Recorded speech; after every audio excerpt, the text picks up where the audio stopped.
Wow, that intro goes by quick, doesn't it? A big welcome to you, my B2B sales and marketing peeps, to Making Sales Social Live, coming to you from the Social Sales Link Studios.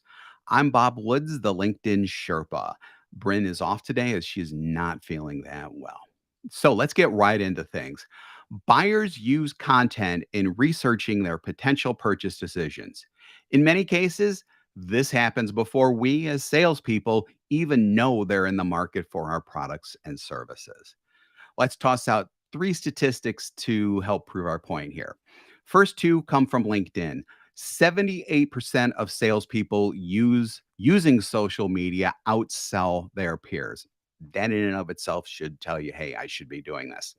Number two, 75% of B2B buyers and 84% of C level or VP level executives use social media to make purchasing decisions. And our third stat comes from CSO Insights. 31% of B2B professionals say that social selling allowed them to build deeper relationships with their clients. And as people who are in either straight B2B or if you're a professional B2C type of person, if you're in banking or if you're in financial services or real estate or those types of things, very, very important number because I know that we would all like to have that deeper relationship with at least a third of the people who we are talking to. So these stats, and trust me, there are many more out there, show why content is and always will be one of the main drivers behind this whole concept of social selling, this whole social selling thing. You're attracting people with your content to your message so you can begin the sales process with a great quality conversation that's not salesy in nature. We don't like salesy people. I know I certainly don't. So, before we get started in the nitty gritty, let's frame what good content is from an overall standpoint for social selling. It's pretty simple. You need to engage your audience of prospects before they know they need you so that you can start the conversation with them. And you're the one who's educating them and leading them to the next step, as our statistics just proved. So, for example, if we're talking about what we do here at Social Sales Link, and this is not to be salesy, it's just because it's the easiest example that I can come up with. So, we're talking about prospecting on LinkedIn.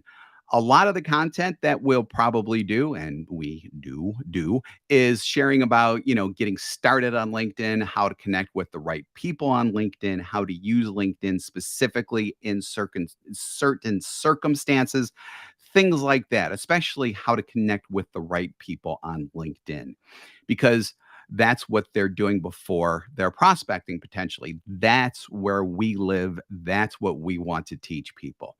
So, in your position, what you need to do is you need to look at what's happening on their end before they need you. Who were they buying from? What other types of content might they be researching at a stage before they reach out to contact you? Once you figure that out, and yeah, you do need to figure that out without a doubt, you actually need to start planning for and developing that content. So, there are good ways to do it and there are bad ways to do it. Let's go into our specific examples of content that you shouldn't do and what you should do instead. So, our first one is, and we see it all the time, purely promotional posts where someone is out there saying, hey, I'm me, I'm selling this, contact me. Obviously, you don't want to do that because it doesn't really address anything what the potential prospect who you're trying to attract is actually going through. What you do instead is you really lean into exactly what we just discussed, content that creates curiosity and gets prospects thinking differently. And that's key, thinking differently about their current situation. Because if they're not thinking about their current situation, and if they're not thinking differently about it, why are they going to buy anything from you? if they're locked into doing the same thing over and over again, wanting different results, like the old quote says, why are they even going to do it? You need to get them to think differently. When they think differently, their minds are going to open up to new possibilities and things like that. Um, let's just, you can't just, keep on doing what you're doing and just thinking everything's going to be fine, which actually gets into, and comments are going to be a little bit slow for me to respond to because I'm alone and I'm trying to do like five things at once, but I'm going to try to get to as many as possible. So Stephen Farber, one of our friends here, is 80/20, is the 80/20 rule when it comes to sales focus posts versus educational posts. Uh, does it make sense? So with those types of things, what I suggest you do potentially is if you have a company page, whether it's your own business and you have a business for your company page, or if you work for a larger company that actually has its own company page and that's a little more product focused, go ahead and reshare those posts, but then in your post, add that add that customer facing message, add that thing, that idea, or whatever you want to call it, where you can bring out some of your ideas, your thought leadership type of content to whatever that initial post was. That's the way I suggest that you do it.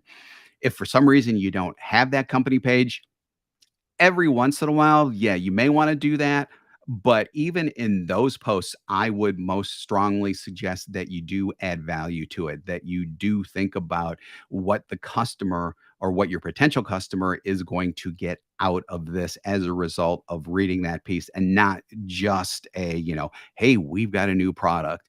You know, go into maybe a potential use case behind the product or something like that, something where people can actually really get something out of it that they didn't know before. And again, potentially gets them thinking differently about their current situation.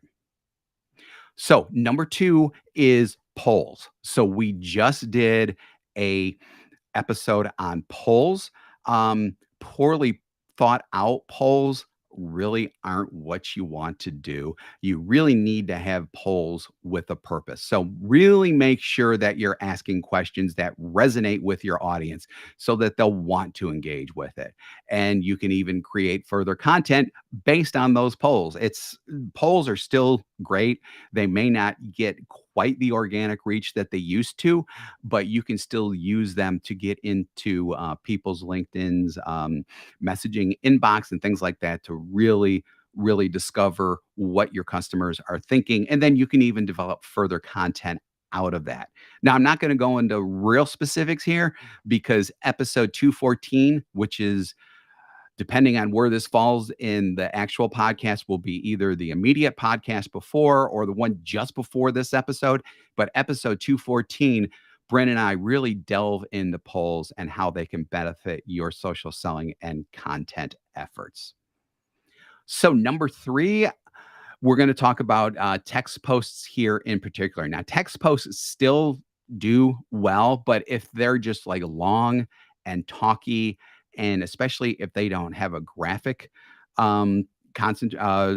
attached to it, I mean, look at it like this. Are you really going to want to read that long, talky post that, quite frankly, may not even be interesting in the first place? And when it's long and it's very talky, it may be the most interesting content in the world, but if nobody reads it, it's not really going to be that interesting to people. That's why we strongly recommend using video instead of a just text only post. Video still does well. People still like to be able to watch the person on the other end, and you can demonstrate a lot more personality. You can really connect with people because your proverbial immediately looking at them eye to eye, even though it's not a FaceTime type of thing or whatever. When people can actually see you delivering your message, it's just so much more powerful. And then remembering everything that we talked about when it comes to the actual content, you could do some really, really interesting stuff in videos. So even nowadays, don't sleep on video. There are so many people who are still not doing it. You really need to be doing video. So number 4 is, has to do with one of the hottest topics out there right now, has to do with generative AI and Chat GPT. So a lot of people are using this to develop content, to develop ideas behind content and everything else. One of the worst things you can do would be to copy and paste something directly out of Chat GPT and paste it into a post and use that as your post, because it's not gonna sound like you. You need to sound like yourself in these posts, because if you sound robotic in your posts and then someone and you do end up having a conversation with someone and you're very animated and are just a delight to be around, there's going to be a disconnect there. So you really need to make sure that anything that you put into a LinkedIn or social selling related post on any platform, it doesn't really even need to be LinkedIn, whether it's Instagram, Threads, X, Twitter, what the heck's ever going on there, or whatever, make sure that it's in your voice. And there's a really easy way to do this. Whatever you want to copy and paste out, read that out loud first. Read that piece of text out loud. If it doesn't sound like you, rewrite it so that it sounds like you. Before you post it, read it out loud again, just to make sure that it sounds like you. Because when it comes to when you're dealing with like chatbots and things like that, when you're dealing with a chatbot, even though it may not, even though the company may not say that this is a chatbot, when it's a chatbot. You don't want to be a chatbot in the minds of your audience of prospects. You want to be yourself. So please, please, please do not do a direct copy and paste out of Chat GPT. You will the little bit of extra time that it takes to actually not redevelop, but to kind of fine tune the content so that it sounds like you, will pay off in the future. I guarantee it. So the last one, and there's always been talk about this on LinkedIn specifically, is what I call that selfie only content, or the Facebookification that used to happen with LinkedIn.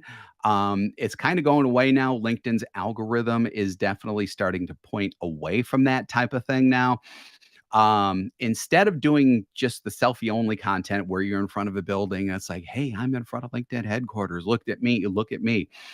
Weave in personal stories into those selfies. So what I mean by personal is actually personal slash professional. So you're taking a personal moment and you're bringing something professional into it. And that obviously can be like a wide variety of things. But if for example, let's say I was at LinkedIn very recently, I learned so much when I was there when it comes to collaborative articles. I actually did a post based on that with some selfies from there. But then within the actual post, I weaved in thought leadership, educational content about collaborative articles. And that post worked because I was actually educating people about that. You can do that type of thing with selfies, but you can't just be posting Instagram style types of things on, hey, this is great food or whatever. If you were at a place that had great food, but you learned something professionally from it, that's a potential post. So take the extra step and just don't do selfie only content. I really think that that's very important, because you do want to show personality. You do want to show a little bit of yourself, because let's face it, in the sales process, when you're talking and having conversations with people, you are sharing portions of yourself within those conversations. Just take that type of thing over to LinkedIn. You don't want to do, TMI, too much information in anything professional, at least in my opinion. Some people do that, and that's fine for them. I'm not like that. But I do want to share certain elements of my personality out there, just like what I'm doing right now on the podcast. When you do that, you just appear to be a much more human person while at the same human person. That makes sense, doesn't it? But yeah, much more of a well-rounded person rather than that chat GPT copy and paste stuff that some of you may be doing. Don't do that. This all goes back to personality. This all goes back to the fact that, you're going to be dealing with these people. They should know what type of person you are ahead of time, at least in a professional sense. So, with that, um, we're not going to leave yet. I was going to say we're going to leave, but we're not going to leave yet. Instead, I want to quickly talk about the scourge of LinkedIn anymore, and that's direct, blatant pitching in messaging and in content. We've all seen it. In fact, as of late, I've been getting an especially alarming numbers of cold attempts to have the sales conversation, and they all turn me off. They're all generic. They have no idea what I do. There have been several that even have me working for a company that's a direct competitor of ours, and they mention it. It's like, I don't know where they're getting the information. Obviously, it's all wrong. It's all bad. Don't do it. LinkedIn and social selling aren't about cold contacting. It's all about developing relationships. You do that by, getting referrals, commenting on their content when they share, reacting and adding to comments when they come through on your content. And that's especially important. So many different ways to do this without being that, stereotypical finger snapping salesperson who's only interested in closing another deal. Sign on the dotted line right here. Once you're done, you're done. I don't care. You don't want to be that person. You want to engage them, really find out what their needs are, and then have content ready that helps them on their buyer's journey. You've got to get them to lean in and go, yeah, that's interesting. I really want to learn more about that. And then teach them something new. Because, as I said before, when you teach them something new, their mind expands and they want to learn even more. It creates in their mind that you're a thought leader and a subject matter in your industry. And let's face it, buyers want to purchase from people who know what the heck they're talking about. And I literally just had this happen recently at a restaurant. So you go into a restaurant and either nothing looks good or everything looks good, and you're having trouble deciding. So what do? You ask the wait person what they think about certain things. At that point, they become the expert, and they're, even though you're in the restaurant and everything else, they are selling you on what's on their menu, and you look to them as an expert. Same thing with us, except obviously we're in a little bit of a different position because we don't necessarily have people in the restaurant already, but still, it's the same basic idea.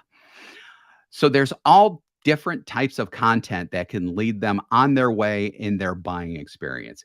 And we actually have an older kind of an older ebook, so this isn't anything new, and you may have downloaded this already, but it comes in really well with this conversation.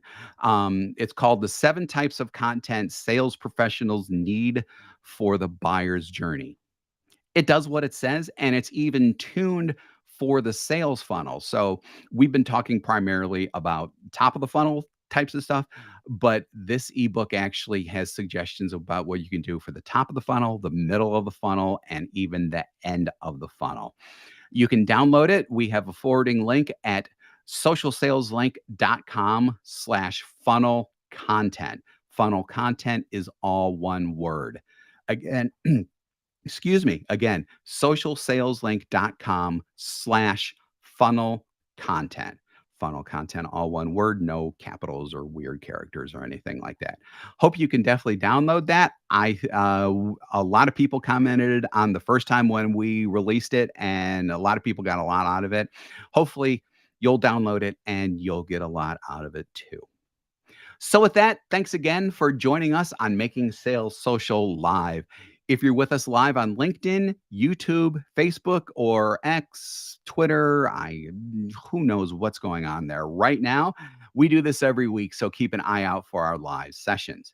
If you're listening to us on our podcast, in other words, recorded, and you haven't subscribed already, go ahead and hit that subscribe or follow button to access all of our previous shows and to be alerted when new ones drop.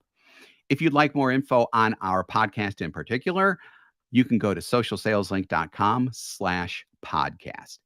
So we do 2 shows weekly. We do, this one, Making Sales Social Live, and then our Making Sales Social interview series, where we talk with leaders and experts in sales, marketing, business, and many more areas. So I want to thank everyone for joining. I really appreciate it, especially because I'm flying solo today, which is cool. Really like doing this. Looking forward to have Bren back.